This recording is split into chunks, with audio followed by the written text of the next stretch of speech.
It is 6:45 p.m. The pasta water is boiling over.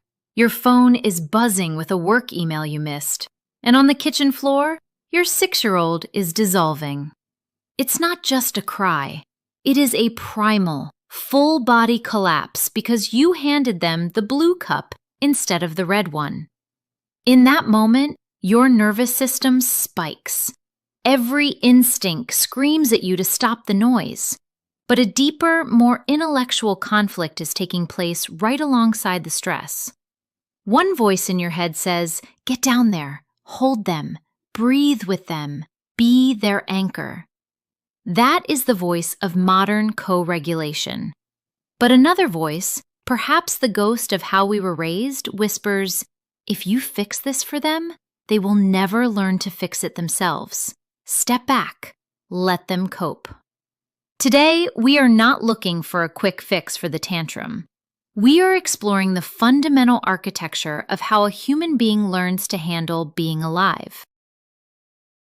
This tension between intervening and stepping back is perhaps the most exhausting mental calculation a parent makes. We do it dozens of times a day. We worry that if we comfort too much, we are creating fragility. We worry that if we comfort too little, we are breaking a bond or ignoring a cry for help. The terminology doesn't help. We hear self-soothing and co-regulation thrown around on social media as if they are teams you have to pledge allegiance to. But when we strip away the Instagram graphics and look at the developmental science, we find that these aren't opposing teams. They are different stages of the same construction project. The question isn't which is better.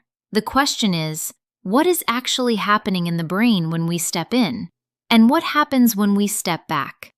And more importantly, what is the cost of getting the timing wrong? Before we begin dissecting these philosophies, I want to invite you to pause. If you are listening to this, you are likely the kind of parent who overanalyzes these moments in the middle of the night. You are trying to break cycles, and that is heavy work.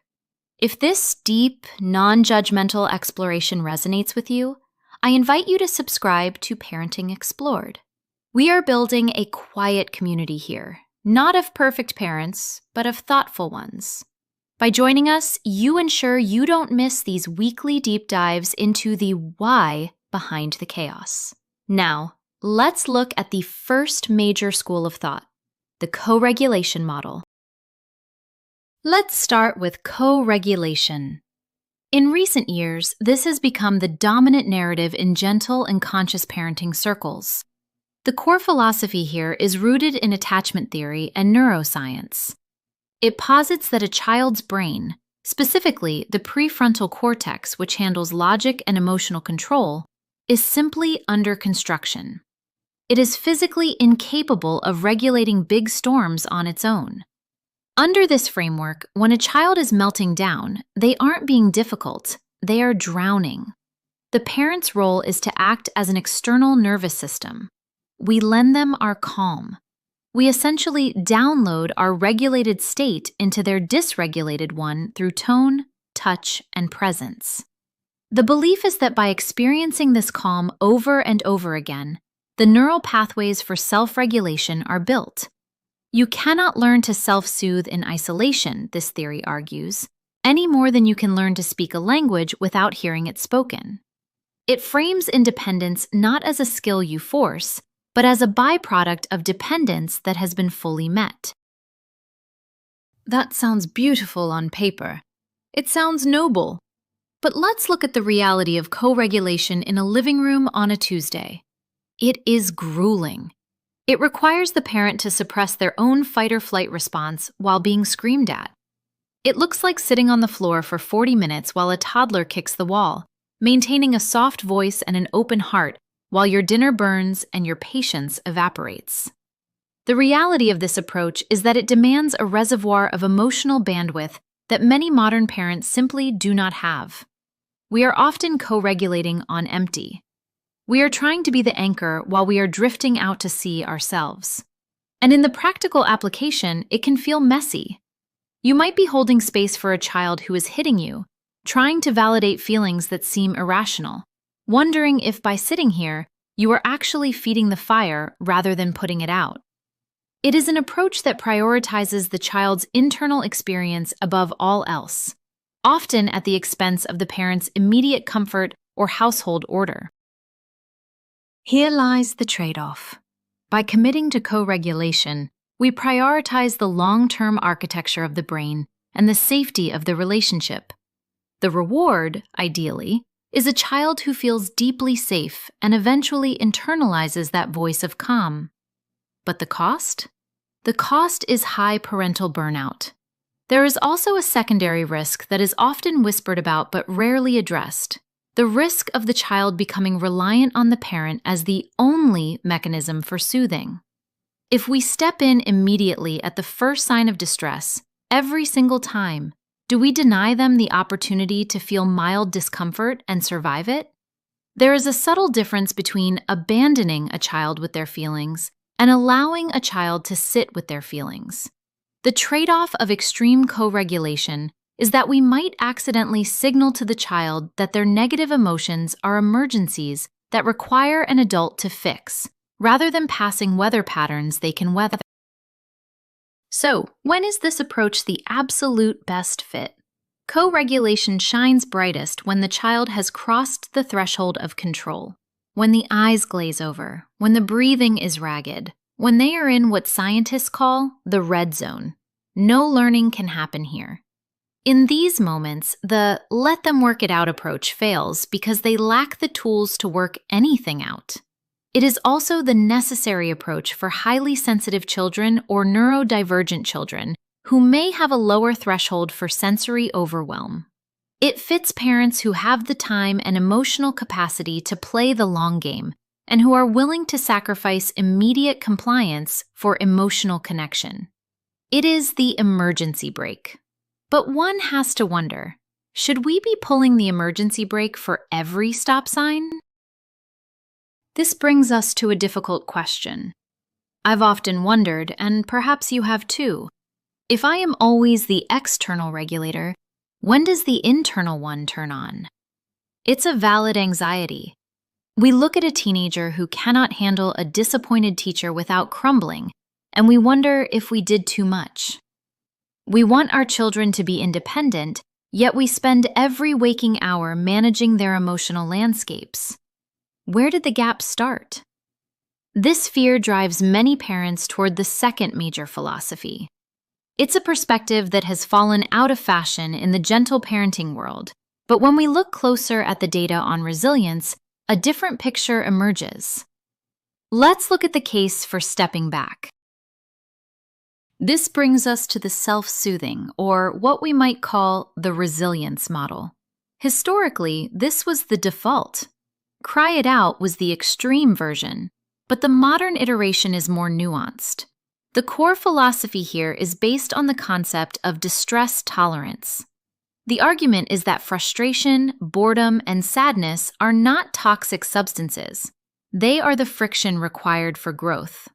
Just as a muscle needs resistance to get stronger, a child's emotional capability needs the resistance of an unsolved problem. Proponents argue that if a parent constantly intervenes to smooth the waters, the child never learns that they can survive the waves. The goal here isn't to be cold, it is to communicate confidence.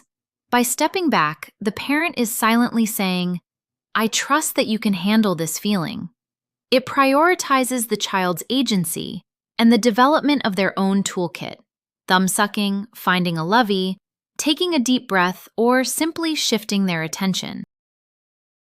In reality, the self-soothing model looks much quieter, but often feels much louder. It looks like a parent sitting on the couch while a child tantrums on the rug 3 feet away, deliberately reading a magazine to show that the tantrum doesn't hold power over the room. It looks like saying, "I can see you are mad. Come find me when you are ready," and walking into the kitchen. The practical application is about boundaries. It restores order to the home faster because the audience for the performance has been removed.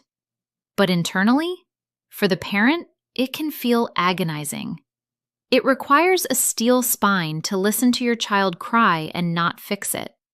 It requires fighting the biological urge to nurture, and it often invites judgment from onlookers who mistake this calculated step back for negligence. The trade-off here is distinct.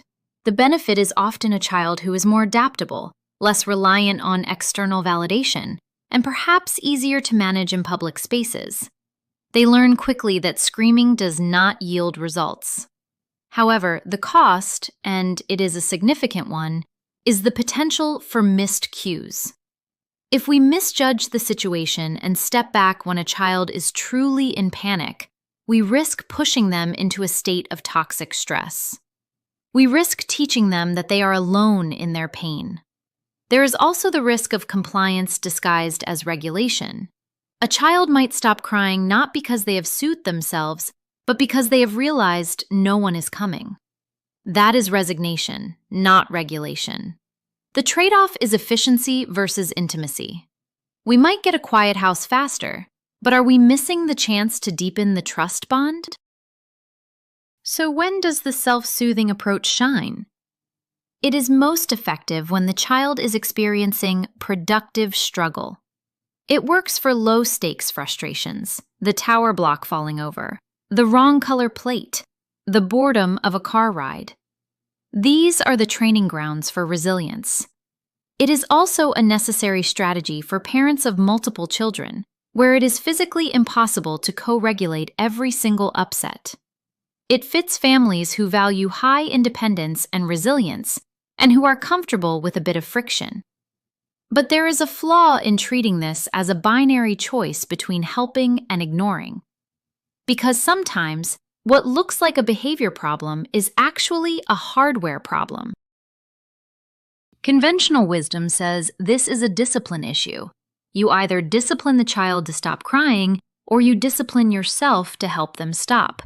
But what if it's actually a sensory issue?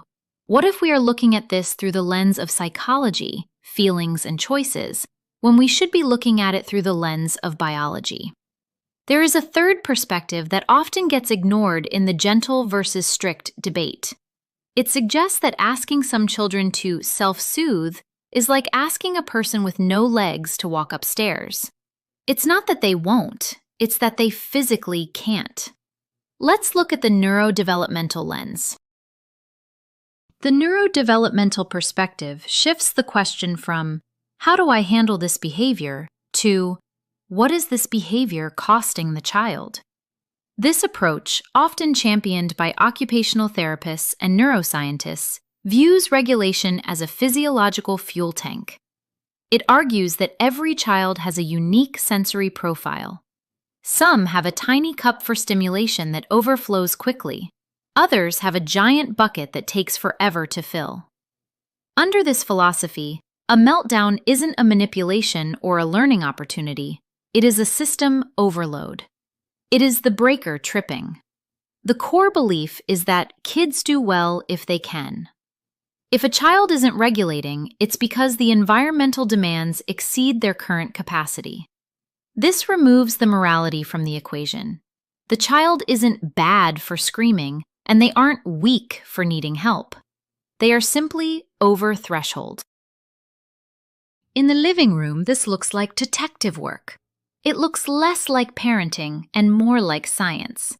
Instead of saying, "Stop crying," or "I am here for you," the parent might dim the lights, change the fabric of the shirt the child is wearing, or provide deep pressure squeezes.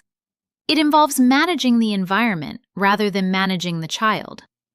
The reality is that this approach requires a high level of attunement. You have to know that your child falls apart at 4 p.m., not because they are bratty, but because their blood sugar is low and the lights in the classroom were too bright all day. It changes the intervention from a verbal one to a physical one. We stop talking. We start reducing input. But this, too, has a heavy load. The trade-off of the neurodevelopmental lens is the risk of over-accommodation.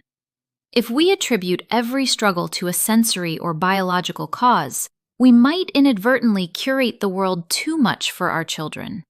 We might smooth the path so completely, cutting tags off shirts, avoiding loud restaurants, preempting every hunger pang, that they never build the callus necessary to exist in a world that will not curate itself for them. We prioritize their current comfort and stability, which is vital, but the cost can be a reduced window of tolerance for the real world. We risk treating a behavioral issue as a sensory one, thereby removing the expectation of growth. It is a delicate balance between respecting their biology and gently stretching their capacity. This perspective is the critical best fit for the unexplained meltdown. When the standard consequences don't work and the standard hugs don't work, this is usually the answer. It is essential for neurodivergent families, but it is also a powerful tool for every parent during transition times, growth spurts, illness, or the first week of school. It shines when logic has left the building. It reminds us that we are biological creatures first and psychological ones second. But we still haven't answered the big question. How do we actually combine these? How do we co-regulate enough to build safety, but self-soothe enough to build resilience? We have 3 maps. One says, hold them close. One says, let them grow. One says, check the environment. If you are feeling confused, that is actually a good sign. It means you are seeing the complexity. The trap of modern parenting advice is that it asks you to pick a camp. But your child is not a camp. Your child is a dynamic, changing system. In a moment, we'll map these conflicting ideas into a single framework you can actually use. It's a concept borrowed from education theory called scaffolding, and it might just be the permission slip you need to stop doing it all perfectly. Let's talk about scaffolding. In construction, a scaffold is there to support the building only while it cannot support itself. As the building gets stronger, the scaffold comes down, layer by layer. This is the synthesis of co-regulation and self-soothing. We do not choose one. We move between them based on the load the child is carrying. When a child is an infant, the scaffold is 100%. We are their brain. As they become toddlers, we might remove one plank. We wait 5 seconds before picking them up. We name the feeling, but don't fix it. By age 6, we remove another plank. We sit near them, but we don't hold them. We ask a question instead of giving an answer. This framework allows us to be both nurturing and demanding. It allows us to say, I will help you with the heavy lifting, but I need you to carry the groceries. How do we apply scaffolding? It starts with the pause. When the meltdown begins, instead of rushing to co-regulate or rushing to ignore, we pause for 10 seconds. In that pause, we assess. Is this a red zone emergency where they need my cortex? Or is this a productive struggle where they are just frustrated? That 10-second pause is where the magic happens. It gives the child a tiny window to surprise us. Often, we rush in to co-regulate before they have even had a chance to try. By pausing, we open the door for self-regulation, but we stay close enough to slam it shut if the storm gets too big. We are neither abandoning them nor smothering them. We are witnessing them. The other critical part of this synthesis is the repair. No matter which path you choose in the heat of the moment, whether you yelled or held them or walked away, the learning happens after. Once the storm has passed, that is when we do the work. We circle back. We say, wow, that was a big feeling. I saw you were really mad about the cup. Next time, what can we do? This is where the skills of self-soothing are actually taught. You cannot teach a drowning person to swim. You teach them on dry land. We often try to teach regulation during the tantrum. Scaffolding reminds us to do the teaching when everyone is calm. Ultimately, scaffolding is about flexibility. Some days your child will regress. They will be sick, tired, or jealous, and they will need the full scaffold backup. That isn't failure, that's maintenance. Other days, they will surprise you with their maturity, and you can step back further than you thought possible. The goal isn't to adhere to a philosophy. The goal is to adhere to the child in front of you. It releases us from the dogma. You aren't a bad, gentle parent if you let them cry for a minute. You aren't a pushover if you hold them for an hour. You are a builder, adjusting the support to match the weather. There is one final piece of this puzzle that we often overlook. We talk about the child's regulation, the child's soothing, the child's brain. But a dyad has two parts. The single biggest predictor of a child's ability to regulate is not the technique the parent uses, but the state of the parent using it. You cannot co-regulate if you are dysregulated. You cannot teach self-soothing if you are spiraling with anxiety. Our children are excellent observers, but terrible interpreters. They feel our pulse. If we are using the right words but our jaw is clenched and our heart is racing, they receive the signal of danger, not safety. This means the work of helping them is actually the work of helping ourselves. It is the cliché of the oxygen mask. Sometimes the most effective parenting strategy is to step into the pantry and eat a piece of chocolate, or to take 3 deep breaths before you even look at your child. We have to widen our own window of tolerance. If we want them to handle the frustration of the blue cup, we have to handle the frustration of the screaming. It is a mirror. And that is annoying, isn't it? It would be so much easier if it were just about fixing them. But it's always, always about us. So where does this leave us? It leaves us in the messy middle, which is exactly where life happens. We don't have to choose between raising a fragile child or a hardened one. We can raise a human who knows that connection is available when they really need it, but who also knows they have the strength to stand on their own when they don't. We lend them our calm until they grow their own. We step back to let them stumble, and we step in before they fall off the cliff. It is a dance, not a formula. And like any dance, you will step on each other's toes. That's okay. The music keeps playing. I'm curious to know where your family currently sits on this spectrum. Are you in a season of heavy scaffolding, acting as the external brain for a little one? Or are you in a season of stepping back, holding your breath, and watching them figure it out? There is no wrong answer, only the answer that fits your reality today. Leave a comment or a review sharing which perspective resonated with your specific dynamic: the co-regulator, the resilience builder, or the scientist. It helps other parents realize they aren't the only ones trying to solve the puzzle. Until next time, keep exploring.